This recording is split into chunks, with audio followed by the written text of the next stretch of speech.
parents, and welcome to another video of our Rapid Tips series where we try to give you some interesting and helpful tips to help you on your journey as parents.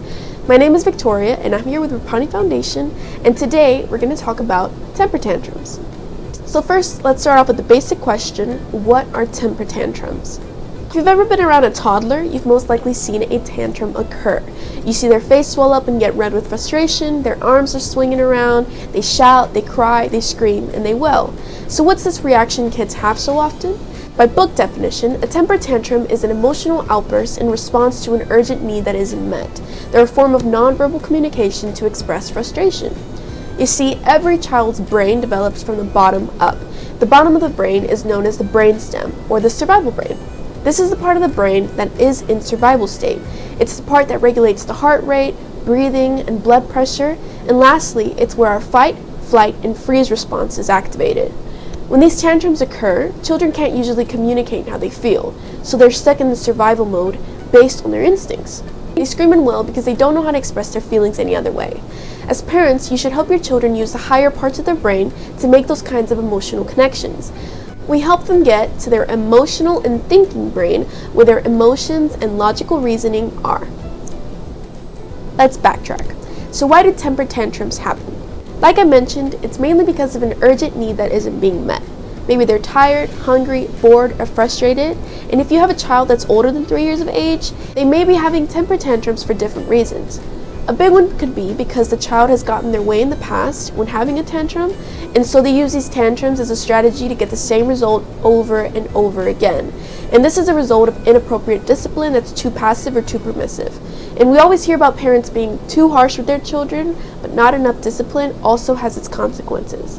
Other reasons can be that they're fatigued, they've experienced too much stress in their lives, they have an inconsistent routine, divorce, childcare, or a death of a family member, or even depression. So now time for the real question.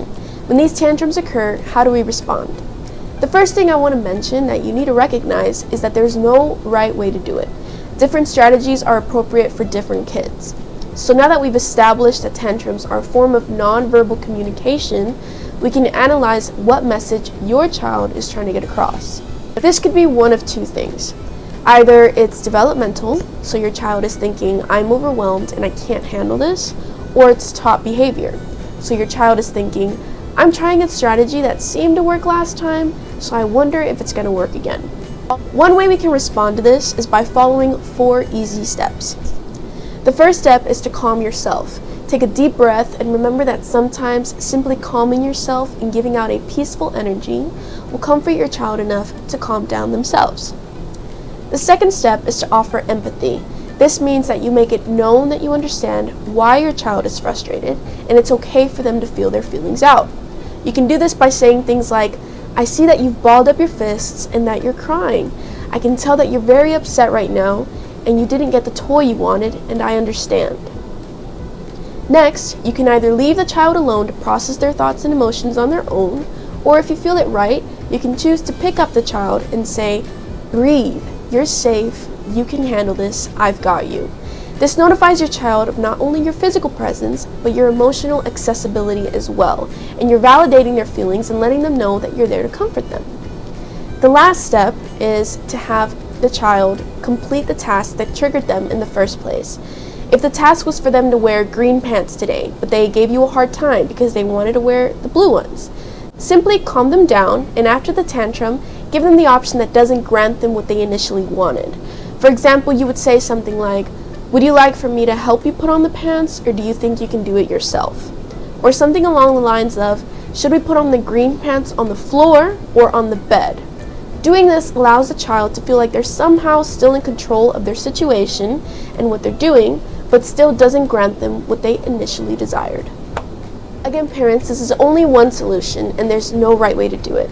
But as long as you try your best and make sure that you can help your child learn the best way they can, all is well. Remember that fighting anger and frustration with more anger and frustration can only make the situation a lot harder to control and doesn't help it at all. So try to help your kids as much as possible. Thank you all so much for watching, and until next time, goodbye.